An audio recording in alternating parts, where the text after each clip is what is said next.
Voltamos com o Eu ao Vivo com o tema Dono ou Mordomo. O que você realmente é e o que Deus espera de você em tudo que é colocado em suas mãos. Pensando nisso, hoje temos aqui um convidado especial, Gilvan Correia, um dos administradores da Associação Paulista Sul, pronto para responder a sua pergunta. Gilvan, boa noite, tudo bem? Boa noite, obrigado pelo convite, é um prazer estar aqui com vocês. Se você acha que tem alguma coisa, se prepare, nós já vamos falar sobre isso. Muito bem, o Gilvan está pronto aqui. Pega a sua Bíblia, só que para que possamos estar hoje fundamentados com o que realmente iremos falar, vou pedir a ajuda do Josiel com o nosso tema e texto base. Muito bem. E olha que interessante, hoje falando sobre mordomos, né? E o texto base que a gente vai usar é um texto bem tranquilo, você pode já pegar a sua Bíblia aí, para poder você compartilhar com a gente. É Mateus capítulo 25, a partir do verso 14 a 30, que vai falar sobre uma parábola, onde ilustra a história de um homem, né, provavelmente rico, de bastante dinheiro, e ele coloca os seus bens nas mãos de alguns talentos ali, na mão de alguns para poderes administrar, né? E o interessante é que esse homem, ele, de acordo com a parábola, ele pega esses talentos, divide entre alguns e ele viaja, né? E deixa esses talentos. E depois de um tempo, ele volta e quando ele volta, ele vai em cada um desses que ele havia deixado os talentos. E olha só que interessante, alguns desses homens, alguns tinham multiplicado o talento, outros tinham guardado o talento ali, deixou guardadinho para que quando o seu mestre chegasse, ele pudesse devolver o talento, e outros administrar de forma correta. E hoje nós vamos falar um pouquinho sobre isso, Edson. Você falou uma coisa e vamos começar com a primeira pergunta? A primeira pergunta é, em tudo que você falou sobre talento. O que seria talento na Bíblia? Esse talento que apresenta aí. E aí, João? Talento é tudo aquilo que Deus nos dá. Nós poderíamos olhar aqui para 5 pontos que tem a ver com o nosso relacionamento direto com Deus. O tempo, o templo, o talento, o tesouro e o cuidado da terra. Então, nesses aspectos nós encontramos ali Deus distribuindo para os seres humanos, para nós, seus filhos, muitas responsabilidades. Pode ser posse de bem temporal, mas pode ser também um dom, pode ser alguma responsabilidade que a gente tem perante Deus de representá-lo em alguma questão. Muito bem. O Gilvan colocou alguns pontos e hoje especificamente, Gilvan, do ponto que nós queremos trabalhar, se chama tesouro. A parábola de talentos, ela em si apresenta o seguinte: no passado, o talento era uma espécie de peça, ou de prata ou de ouro, que era ali dada a algumas pessoas pelo trabalho. E uma coisa interessante, gente, sabe quanto valia um talento? Valia equivalente a 60 mil reais hoje. Era muito dinheiro. Então, assim, já para você pensar um pouquinho sobre o que aquele homem que ganhou menos, ele ganhou 60 mil reais. O salário daquela época estava mais ou menos em torno, se eu não me engano, de 250 reais. Eu acredito que seja isso. 250 reais. Era o salário mais ou menos equivalente lá, né? Dando um exemplo, um salário daquela época, o que seria mais ou menos ali um tempo para que ele pudesse receber esse talento aí. Levaria um bom tempo para ele ganhar isso.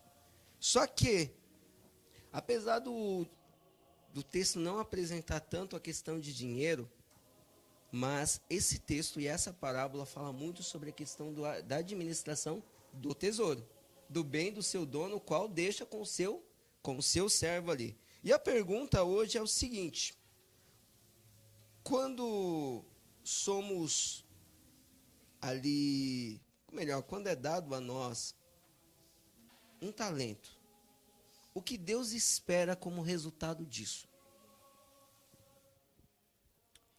Deus espera inteligência na administração desse talento. A parábola de Jesus, ele usa de alguns personagens para representar uma realidade que tem muito a ver com o nosso cotidiano hoje. Então, quando ele dá antes de dar para esses moços esse talento, essa responsabilidade, o contexto da parábola nos apresenta de que existia uma responsabilidade. Eu costumo dizer que antes de nos dar dinheiro, Deus nos dá o orçamento. E aí, depois que a gente recebe, a gente tem a obrigação de usar com sabedoria. Aqui é mais no contexto de inteligência financeira mesmo. O que falta às vezes, né? Porque nós somos tomados por muitos aspectos de atualidade que, quem sabe, não necessariamente está dentro do contexto daquilo que Deus espera de nós. Então, a gente diz mais ou menos o seguinte: Senhor, já que o Senhor me deu talento, agora me dê juízo, para eu não fazer aqui, quem sabe, aquilo que está na minha mente, ou não viver a serviço das minhas vontades. Então, percebe que é uma relação de responsabilidade direta para com Deus. Quando Ele nos confia alguma coisa, quando Ele nos dá alguma coisa, isso aqui é um depósito em confiança. E a gente entra no conceito de que nós não somos donos, né? O conceito central aqui é: Deus não nos deu a escritura do mundo, apenas a gerência. O mundo continua sendo de Deus. Ou seja, quando você usa alguma coisa que não é sua, que lhe é emprestado, a sua atitude, no mínimo, tem que ser respeitosa para com o dono daquele bem que você tomou emprestado. Se você tomou um carro de alguém emprestado, você não pode sair por aí batendo, fazendo qualquer coisa.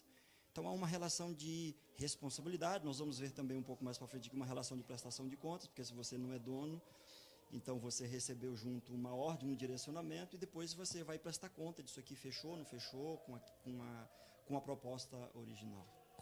Quando vem em nossa mente a ideia, e pensando aí com a galera também, quando vem na nossa mente a ideia da parábola, assim, porque o Gilvan, ele colocou algo importante, né? Que Deus, ele confia e ele espera que usamos com inteligência, né? Eu acho que aí está um ponto importante. Mas entre esses homens, esses 3 homens, havia uma coisa, assim, diferente. Porque ambos receberam fatias diferentes. Mas Deus, ele trabalha dessa forma, então ele dá a cada um segundo a sua capacidade. Por que Deus, ele não deu 5 para cada um? Por que ele deu para um 5, para o outro 3 e para outro 1? Será que Deus, ele avalia a capacidade do ser humano? Tem muita coisa em jogo aqui, né?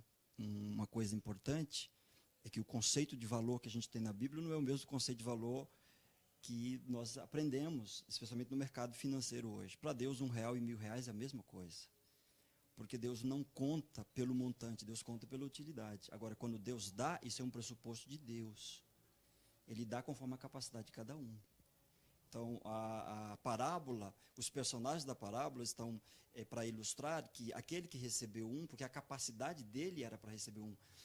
A gente tende a pensar o seguinte: era pouco, né? 1 talento. Bom, você leu aí o valor de 1 talento, 23 quilos de prata, equivalente a 18 anos de trabalho, trabalhador daquela época. O que Deus nos dá nunca é pouco. Deus sempre nos dá o suficiente para a gente fazer aquilo que Ele espera de nós. Agora, se ele recebeu o equivalente a 18 anos, os outros a 20, 30, 40 anos, a responsabilidade era maior perante eles. Agora, a questão está não no valor, né? Na nossa geração a gente olha e fala: puxa vida, ele foi injusto, por que deu um só para ele? Ele esperava menos dele, a responsabilidade era menor. Mas depois a gente vê a parábola para ilustrar uma realidade: com um ele se perdeu tanto. E aí a gente vê a sabedoria de Deus nisso, né? Se ele desse mais, o quanto mais não teria sido prejudicial para ele. Muito bem. E aí, pegando essa questão, João, você falou a questão da inteligência de administrar, e a gente percebe na parábola que foi dado para cada um valor diferente, como você colocou, da capacidade. Deus, ele não olha a quantidade, mas a utilidade que esse dinheiro tem. E aí, quando a gente olha para o contexto da parábola, entende que aqueles que fizeram com que os seus talentos eles multiplicassem, eles foram ali, de uma certa forma, olhado de diferente, né? Enquanto o outro que não multiplicou, ele foi criticado por isso.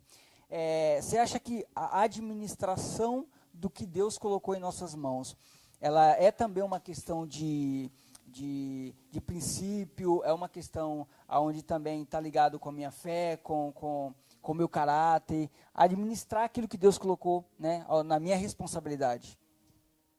Esse é um princípio fundamental na Bíblia, nesse nosso relacionamento com os bens temporais, né, a forma como nós administramos. daqui, do ato de administrar, acontecerão outras coisas. Por exemplo, quando você administra, você reconhece. Nós poderíamos falar aqui sobre dízimos e ofertas, que é um reconhecimento do ato de administrar. Agora, nós vamos ver dentro da Bíblia, ao longo da história bíblica, Deus preocupado com a forma como os seres humanos administrariam as coisas, ou se relacionaria com as questões, para não se perder em relação a isso. Porque você percebe, a gente busca Deus, pede para Ele coisas, Ele nos dá coisas, a gente se apega às coisas e esquece de Deus. E aí a gente começa a administrar conforme a nossa própria vontade. E, na essência, a gente vê aqui a negligência no ato de administrar desse moço. Porque ele pegou e ele enterrou. O enterrar era a forma mais segura que ele tinha de não fazer nada. Depois, a própria parábola vai apresentar que se ele simplesmente tivesse atravessado a rua, tivesse colocado no banco, ele devolveria com juros, todas essas questões. Então, não é uma questão de você pegar tudo aquilo que você tem e dar para uma instituição, dar para alguém, se desfazer de tudo isso. Se Deus deu para você, é porque tem uma lógica nisso. E aí ele espera que a gente use com sabedoria. O segredo na Bíblia do relacionamento com as coisas está em usar com sabedoria. Quando eu falo em inteligência financeira, é o que nos falta às vezes, do ponto de vista bíblico. Porque nós temos uma série de ofertas que são colocadas aí que não necessariamente do ponto de vista bíblico é uma inteligência financeira na administração. Agora, nessa parábola a gente encontra de forma clara a importância do ato de administrar dentro do critério, porque não está na parábola, mas está implícito de que é um cenário que um senhor, ou seja, conhecia o seu servo conhecia o seu senhor, há um contexto, antes de receber esse valor, eles tinham uma ideia, sabiam do rigor do seu senhor, ou seja, eles não eram inocentes e alheios à expectativa que antes de dar aquele dinheiro, o seu senhor havia colocado sobre eles sabiam o que deveriam fazer. Uma coisa interessante, né, que a própria parábola ela deixa claro que o Senhor não é injusto. Sim. Ele só cobra aquilo que ele dá. Ele espera que as pessoas a quais foram confiadas esses valores pudessem realmente fazer o que é correto. E uma coisa interessante, pensando nisso, o Gilvão falou algo aqui que me chamou muita atenção. As pessoas hoje, elas tendem isso, quando estão muito próximas de Deus, a criarem métodos. E algumas delas, eu já ouvi pessoas até em algumas discussões, falarem o seguinte: olha, eu amo tanto a Deus que eu quero dar mais do que Ele me pede. E isso, a pessoa falou assim, é uma inteligência que eu tenho para com Deus. A pessoa usou esse termo. Aí eu perguntei assim, mas como assim? Ela falou, olha, Deus ele me pede 10%, que é o meu dízimo, que é a minha responsabilidade com Deus. Eu vou dar 20% de dízimo. Eu olhei para a pessoa e falei assim, olha, não sei se é certo bem isso que você está fazendo, não. Aí a pessoa falou assim, lógico que é, eu estou dando mais do que Deus me pediu. Será que aí a gente não entra em um contexto assim, porque assim, quando dentro da parábola, entendendo a parábola, o Senhor ele espera que cada um faça ao que foi dado, foi pedido ali mediante aquele concerto entre o seu Senhor e o servo. Será que fazemos ou criarmos esses métodos de tentarmos, lógico que acredito que Deus quer que nós multipliquemos os dons, os talentos e tudo que Ele confia na nossa mão. Mas mudar aquilo que Deus propõe ao ser humano não seria perigoso ao avaliar essa parábola? Porque Deus ele espera o quê? Que cada um cumpra o que foi lhe pedido, né? Quando as pessoas, resumindo a pergunta, trazendo a pergunta de uma forma clara agora, quando as pessoas tendem a colocar mais, vamos supor, minha obrigação com Deus, com meu Senhor, é 10%. Eu posso dar 20% no lugar de 10%? São algumas questões importantes para a gente entender, né? O ato de administrar é um ato de equilíbrio, não é um ato de desequilíbrio. Então, você não produz equilíbrio em uma administração quando você vai para os extremos. Você pega a questão de dízimo, a Bíblia é clara, é 10%. Não faz sentido você dar mais do que isso. A oferta é o seu presente, você pode determinar isso aqui. Mas, num conceito geral, a administração é equilíbrio. Então, quando o Senhor deu para eles aqui, ele deu uma vontade, ele apresentou uma vontade revelada. Ou seja, vocês precisam usar com esta sabedoria. Eu acho que esse é o grande segredo, né? Quando Deus nos dá as coisas, Ele nos dá com um propósito. E é entender o propósito de Deus. Os extremos não quer dizer equilíbrio em administração. Agora, o equilíbrio está em viver aquilo que é expresso, aquilo que é revelado aquilo que está implícito ou dentro do próprio orçamento, no caso dele aqui, né? Ele sabia o que o Senhor dele esperava deles. Muito bem, e olha só que interessante. Nosso tempo está bem apertadinho, mas vamos já para a parte aqui, quase final. A parábola deixa claro que Deus ele não é um Deus injusto, né? Até porque quando a gente olha para ela, a parábola deixa bem claro que para Deus o pouco é muito, né? Como a gente entendeu nesse contexto aí dessa questão da parábola. E aí quando a gente entra para a esfera ali do dízimo, para a esfera de você devolver os 10%, que é aquilo que Deus ele pede que não é nosso, a pergunta para a gente poder encerrar, e talvez muitos aí possam estar também com esse questionamento, então tudo que eu recebo, 10% é de Deus. Mas na parábola, a gente entende que quando o seu mestre chegou, ele pediu tudo, né? Isso significa o quê, então? Porque quando ele chega e dá os talentos ali, e ele viaja, mas quando ele volta, ele pega tudo ali, né? Falou, não, agora vamos ver como é que tá aí, vamos fazer um balanço, vamos fazer um acerto de conta, e na realidade, os 3 devolvem aquilo que eles tinham doado, né? Como que a gente pode trazer isso para a nossa realidade como cristão, ou daquilo que Deus coloca na nossa vida? Olha só, a parábola é uma sentença de penhora. E aí a gente chega à conclusão, nós não temos nada. Tudo que temos nos é emprestado por Deus. Deus é o dono da despensa. Ele nos dá a chave da despensa e fala, entra lá. Você precisa de alguma coisa? Eu sou o dono possuidor, eu deixo você usar com sabedoria. Tudo é de Deus. O dízimo, ele diz, esse aqui você tem que separar e esse aqui é meu. Agora, a outra parte que fica nas nossas mãos, ela é igualmente de Deus. E ele diz o seguinte, bom, eu deixo você usar, mas use com sabedoria, use com cuidado. A gente chega à constatação de que o máximo que as coisas podem fazer por nós é nos dar alguma companhia até o nosso último suspiro. Depois elas perdem completamente o sentido, perdem completamente o valor. E a parábola é para nos ensinar isso. Porque às vezes a gente vive apegado às coisas como se fosse dono das coisas. E na parábola é interessante, né? Porque no fim nós vamos encontrar ali, né? Tirando o pouco que ele tinha, todas aquelas questões. A parábola está apontando muito mais para aquilo que Deus vai nos dar na eternidade. Porque seria muito pouco se o que Deus tem para dar para nós fosse só as coisas aqui nesse mundo. Porque você pode acumular todas as coisas aqui, mas de repente você morre e todas elas perdem o sentido, perdem a razão de ter. Então, a parábola é uma sentença de penhora, é Deus dizendo o seguinte, olha, não tem problema você ter um carro, não tem problema você ter uma casa, mas você entende que eu emprestei isso para você? E que daqui a pouco eu vou ter de volta? Eu costumo dizer o seguinte, né, eu ainda não vi um caminhão de mudança num cemitério, a gente não leva essas questões. E esses aspectos invertem os nossos valores. Eu gosto muito daquela citação do Dalai Lama, né, que ele diz que o problema da humanidade é que vive como se nunca fosse morrer e morre como se nunca tivesse vivido. Isso por quê?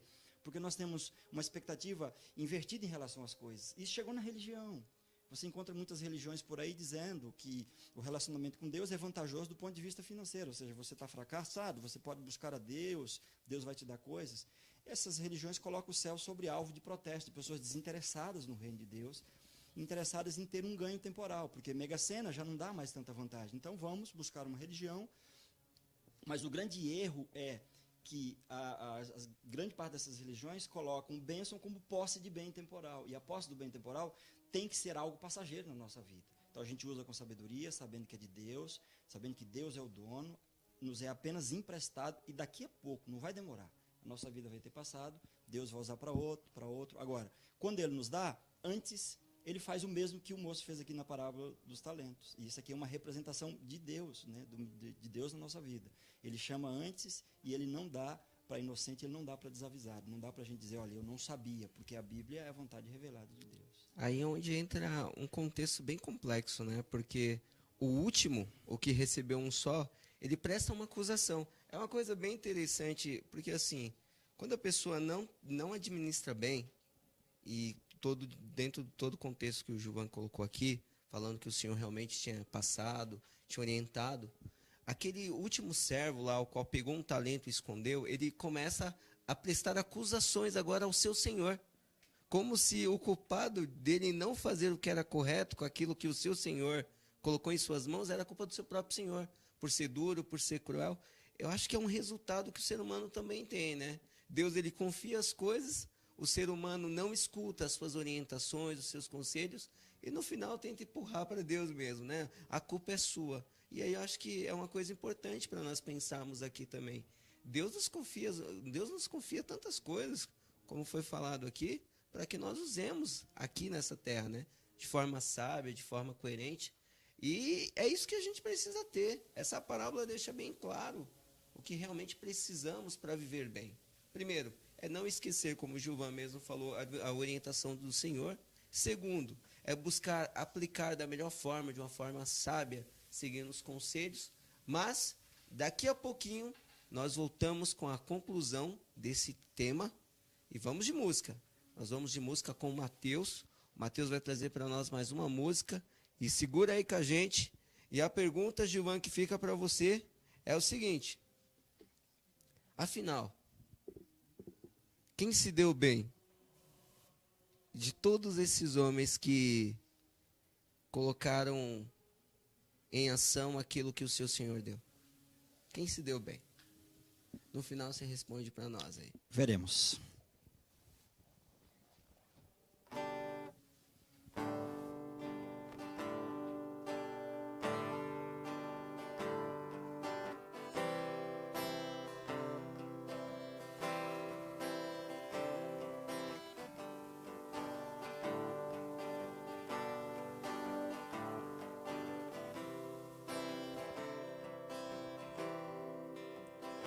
Eu olhei a tristeza nos olhos e sorri,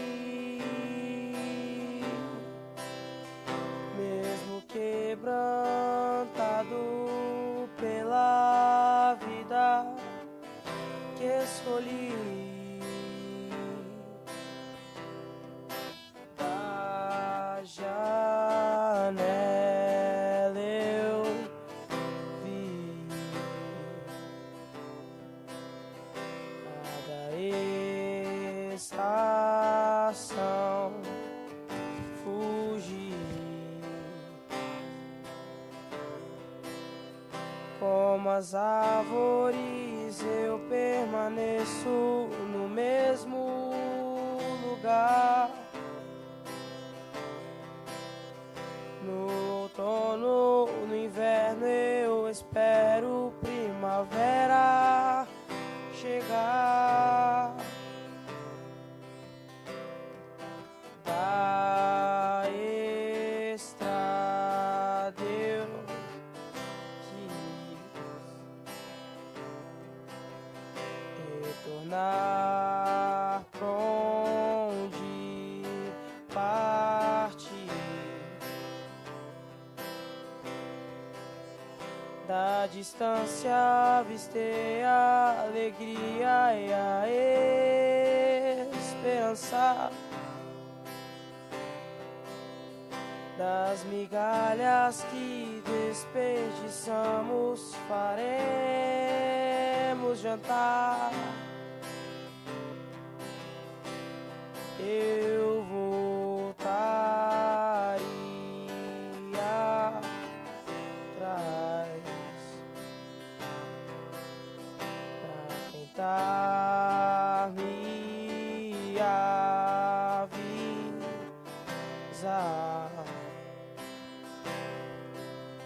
que o caminho será escuro, mas que Cristo é a luz do mundo. Deixe Ele te falar quem você é, que a palavra te desfaça, que te afogue em sua graça. Só a cruz esconderá quem você não é.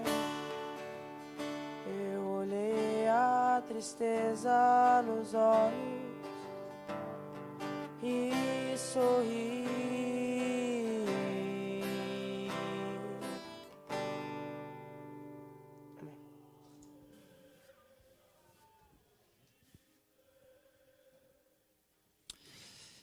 Muito bem, nós estamos então falando aqui sobre a parábola dos talentos, dentro do conceito se somos donos ou mordomos. Algumas coisas é importante ficar claro e entendermos. A Bíblia não está falando de riqueza ou pobreza aqui, porque às vezes quando a gente fala de coisas e posses de bens temporais, eu me preocupo com os extremos. De um lado eu encontro pessoas achando de que tem que renegar todas as coisas para ser achado como sábio. De outro lado eu encontro pessoas colocando a própria religião ou relacionamento com Deus como um meio de ganhos e vantagens. A Bíblia não se confunde nesses aspectos. Nós encontramos aqui na parábola do talento um senhor em que chama os seus servos, num contexto de conhecimento, e dá para eles um valor, e aqui é um conceito de sabedoria e de administração. São uma escala de valores, poderia ser o inverso ou não, aqui é uma didática de Jesus ao contar uma parábola, mas o foco é a forma como eles estão administrando. A gente olha a atitude de cada um deles e a gente vê inteligência ou falta de inteligência ou desinteligência no ato de administrar. E aqui é a grande lição para nós. Eu trouxe aqui uma nota para fazer uma ilustração, para mostrar para vocês qual a diferença do pensamento desses personagens da parábola e por que um deles errou, ou por que nós erramos ou nos equivocamos quando o assunto é administração de bens temporais. Quando eu pego essa nota aqui, eu posso fazer duas perguntas, e essas são as perguntas que eles fizeram. Os dois primeiros receberam o talento e eles fizeram a pergunta correta, que é a pergunta bíblica. O que eu posso oferecer com isso aqui? Então, eles entenderam que não era deles, que tinha uma responsabilidade, e eles foram administrar bem, porque eles sabiam que era para oferecer alguma coisa, porque eles receberam uma ordem.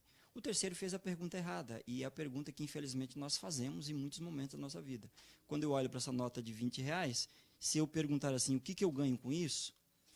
Ela some, ela praticamente perde o valor, porque eu desconheço o limite das minhas vontades. E aqui a gente entra num conceito que é o conceito da própria parábola. É de Deus, Deus nos dá com um propósito. Então agora o segredo está em falar, Senhor, o Senhor já me deu, agora continue me dando sabedoria e inteligência, porque eu posso usar isso que o Senhor me deu unicamente para a minha vontade. Ellen White, quando ela escreve sobre isso, ela diz que isso aqui nas mãos de um bom administrador, de um mordomo, de um fiel, é alimento para um faminto, é roupa para o nu, é abrigo para o desabrigado. Agora, o que muda e o que eu gosto nessa parábola? Se você olhar esse moço de um talento, ele foi condenado pelas suas próprias palavras, né? Porque ele diz assim, olha, eu sei que o Senhor é um Deus que ceifa onde não plantou. Ele não leu isso em nenhum lugar da Bíblia, porque a Bíblia não diz que Deus é injusto. Esse é o pressuposto de quem administra mal. Você conhece alguém que justifica tudo? É um sintoma de má administração. E o mais interessante é que quando ele fez essa pergunta, você percebe dentro da parábola que o senhor dele não colocou uma faca no pescoço dele e disse, aceita, você é obrigado a aceitar esse dinheiro. Era uma proposta, ele sabia a proposta. E depois que ele aceitou a proposta, ele fez uma pergunta, o que eu ganho com isso? E aí ele parou para rever essa proposta e pensou o seguinte, puxa vida, ele é injusto comigo. Porque olha só, ele está me dando esse valor aqui, ele me disse, vai lá, invista e me devolva tudo. Agora, olha que injustiça. Ele pede para eu investir e depois ele pede para eu devolver tudo. O que eu ganho com isso? Não ganho nada. Além dele me dar uma responsabilidade, uma grande responsabilidade, no final, tudo vai ficar para ele. Logo, eu não ganho nada com isso. Se eu não ganho com isso, eu perco completamente o interesse. Aqui é o ponto. Se você se confunde no contexto bíblico com esses dois aspectos, você vai usar aquilo que Deus te empresta de forma equivocada, porque você vai achar que é para satisfação dos seus bens. Agora, você é um filho de Deus, está nas mãos de Deus. Deus quer que você viva bem, que você se alimente bem, que você ande bem. Deus quer o melhor para os seus filhos, mas isso não é um fim em si mesmo. O problema desse moço da parábola dos talentos é que esse se tornou um fim em si mesmo. Então ele pensou, não ganho nada com isso, não vou me mover aqui. E ele enterrou, ele nem sequer emprestou para os banqueiros para receber uns jurozinhos e para devolver. Aqui a gente entende uma coisa muito importante. modelo econômico. E aqui a gente fecha o conceito da parábola. A Bíblia fala em modelos mentais aqui, modelos econômicos em que precisa influenciar a nossa vida. Nós somos influenciados por um modelo econômico em que nos faz querer mais, querer por querer. É aquilo que a gente encontra dentro da Bíblia, que é a chamada ganância. Não é a boa ambição no sentido de querer mais, mas é querer sem propósito. É o que a gente encontra lá em Lucas 12, aquele moço que teve uma grande produção na sua lavoura, e falou, olha, eu vou derrubar os meus celeiros, vou fazer outros maiores, e vou dizer para minha alma, vou dizer para mim mesmo, olha, alma, folga te alega, porque agora você tem abundância. E Jesus disse para ele, louco, e se te pedirem conta da tua alma essa noite, o que você tem para prestar, o que você tem para prestar conta. Então, existem dois modelos econômicos. O modelo vigente, capitalismo ou qualquer um outro, especialmente aqui no Ocidente, é o chamado tudo em troca de nada, é o ter por ter. Agora, o modelo econômico bíblico que a gente encontra na parábola dos talentos chama-se economia do suficiente. O que recebeu 5 talentos, ele tinha mais dinheiro, mas ele entendeu o modelo bíblico. Economia do suficiente não importa quanto você tem, você não recebeu isso para a sua satisfação pessoal, você recebeu com um propósito. Quando a gente entende isso aqui, a gente entende o contexto desse moço. Então, se você tem R$10, qual o propósito desses R$10? Você tem 1 milhão? Qual o propósito desse 1 milhão? Se você entender isso aqui, você vai entender o princípio de mordomia, porque se você ganhou apenas R$20 esse mês, você vai entender que Deus lhe emprestou, e não é porque são R$20 que você está desobrigado de prestar conta, ou que você pode fazer o que quer, do jeito que quer, na hora que quer. Porque antes de dar dinheiro, Deus nos dá o orçamento, como está claro aqui na parábola do talento. Tem um contexto de conhecimento. Olha, você está recebendo de livre e espontânea vontade. Olha, a proposta é essa. Não, eu aceito. Agora, depois que você aceita, você se compromete. Não dá para você aceitar e mudar a regra depois. É o que acontece conosco quase sempre. No fim, Jesus vai dizer, olha, isso aqui se tornou um senhor. Talvez esse seja o grande problema. Você precisa escolher que senhor você vai servir. Se você escolhe a Deus, isso aqui para você vai ser uma ferramenta.